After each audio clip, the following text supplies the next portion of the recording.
Two of the four Ontario Liberal leadership hopefuls have announced a collaboration where each will ask their supporters to rank the other one second on the ballot. Take a listen.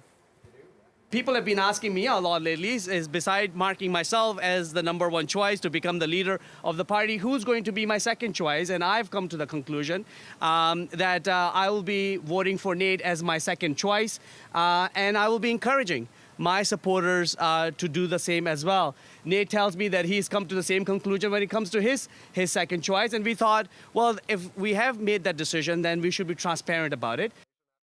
When I think about the four of us that are in this race and the ability not only to set the direction, a progressive, a principled direction for the party, but also put the relentless work in every corner of this province in a really grassroots way to rebuild relationships, which candidates in this race are closest to my politics? And to Yasir's point, I'm encouraging my supporters to vote for Yasir second in the same way that he's encouraging his supporters to vote for us second.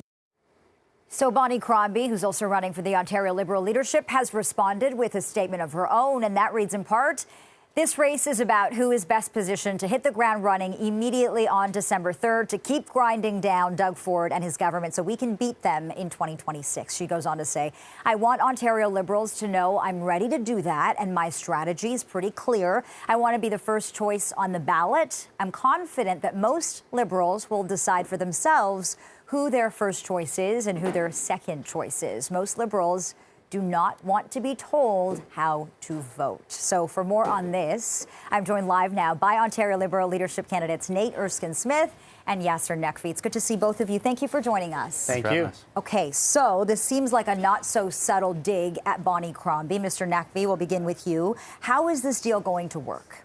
Well, this has been a very competitive race, and this race has resulted in collectively all of us signing over 100,000 new members. Ontario Liberal Party is the largest political party right now in Ontario, which is really important, and it's happened because of the hard work that all the candidates have put in.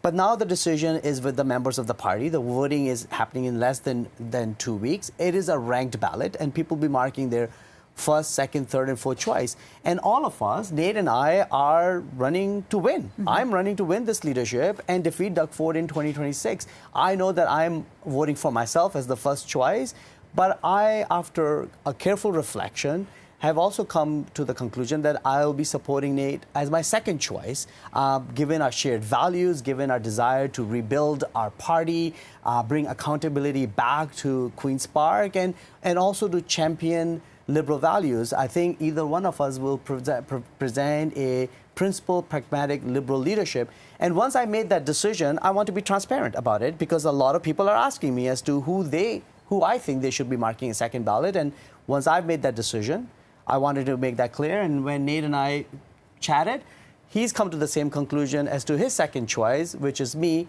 And we thought, well, let's make sure that people know before they make the decision as to how we both feel the direction of the party and how we defeat Doug Ford. Let me get your reaction to Bonnie Crombie's statement. Part of it says, "I'm confident that most Ontario Liberals will decide for themselves who their first choice is and who their second choice is. Most Liberals do not need to be told how to vote." How do you respond to that? What do you think? I have no intention of telling anyone how to vote other than saying, what direction do we want for our party? That's the first question that people should answer. And the second question that people should answer is, who's best placed to beat Doug Ford? I think the answer to those questions is the same. And I've been on the road telling people we need to restore Liberal values of competence, compassion, integrity.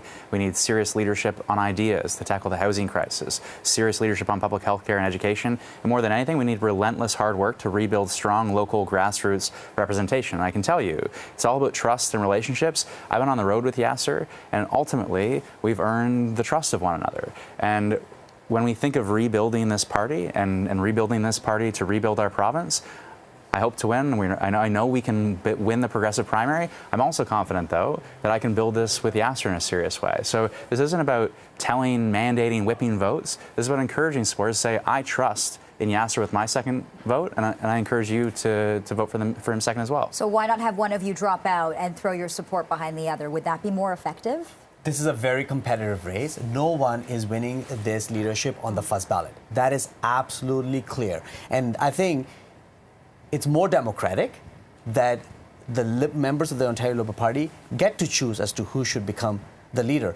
But if you accept the fact that nobody's winning on the first ballot, the ranked ballot does matter. Who your first choice is, your second, third, and fourth choice really is of consequence. And that's why I think it's important that people know as to who Yasir Naqvi, besides voting myself as a first choice, because I think I'll still think that I will make the best leader, who is going to be my second choice, who do I trust has similar values, similar ideas, similar vision for our party and for our promise. There are a lot of people who, we know that Bonnie Crombie is the perceived front runner here. Of course, we'll find out when the votes are in. But a lot of people think that Bonnie Crombie has what it takes to defeat Doug Ford.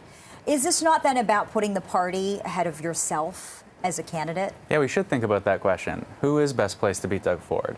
And there are 3 not Doug Ford parties in the province of Ontario. We aren't going to win by being a right-of-centre, unambitious alternative as a Liberal Party. We're going to win by winning the Progressive primary. And that's going to take serious values. It's going to take serious ideas. It's going to take the relentless hard work of rebuilding relationships. It's going to take serious leadership for a change. And it's going to take principles. It's going to take a certain amount of pragmatism, but it's going to take a relentless amount of hard work. And I can tell you that I know I can win that Progressive primary. I'm confident that if we're unsuccessful winning this leadership, that Yasir can win that Progressive primary. I honestly don't know if Mayor Crombie can win that Progressive primary. On track record of blocking housing, a track record of saying that we govern from the right of center and that that's the secret sauce. You know, I know she's walked back the comments on the Greenbelt and that's good, but there's still going to be a challenge in earning the trust of progressive voters. So that is the core question. How do we beat Doug Ford? We beat Doug Ford, we defeat Doug Ford by winning that Progressive primary and earning the trust of progressive voters in this province. Same question to you. A lot of people think it's Bonnie Crombie who can defeat Doug Ford, that she has what it takes. How do you respond to that? Well, first of all, the Ontario Liberal leaders, members are the ones who are going to decide who the next leader of the party is. And one message is clear. The next election is going to be about trust and ethics. And our leader has to stand in stark contrast to Doug Ford. They cannot be seen as in the same sort of shadows of political instincts, political style, or political friends as Doug Ford, because if that happens, then there is the third political party called the NDP that people may look at.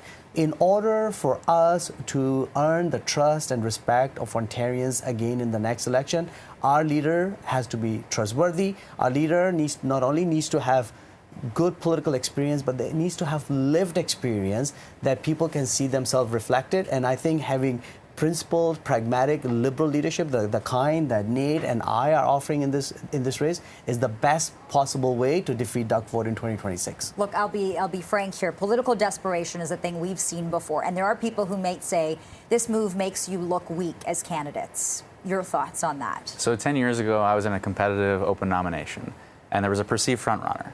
And there were a number of us, there were 5 others of us who worked really hard to rebuild relationships on the ground, and we collaborated. People want candidates who are going to work together and build relationships and build a strong team, and that's what this is about. And in the end, that perceived frontrunner came second on the first ballot, and we continue to collect support because we built a really strong team and relationships from other camps. And we're in the exact same position here. This is about team building, building relationships, not only to earn first ballot support, but to earn second ballot support. And if we want to win in the general election, we are going to have to earn the support from people who haven't always seen the Liberal Party as their first option. We are going to become their first option and build that trust. So that idea of collaboration is essential. Okay, we'll leave it there unless you want to go. I just want to very quickly. I know you have a thought. Yeah, go ahead. Quickly say this: that I think people often crave transparency and collaboration from their politicians, and I think this is a really good example of 2 people who are very competitive, who've been working really hard to win the leadership, who will continue to do so until the last vote is cast, collaborating, finding common values, common ideas together, but also being transparent. Okay, we'll leave it there. Ontario Liberal leadership candidates Nate Erskine-Smith and Yasir Naqvi. Thank you. Appreciate your time. Thank you for coming in. We appreciate this.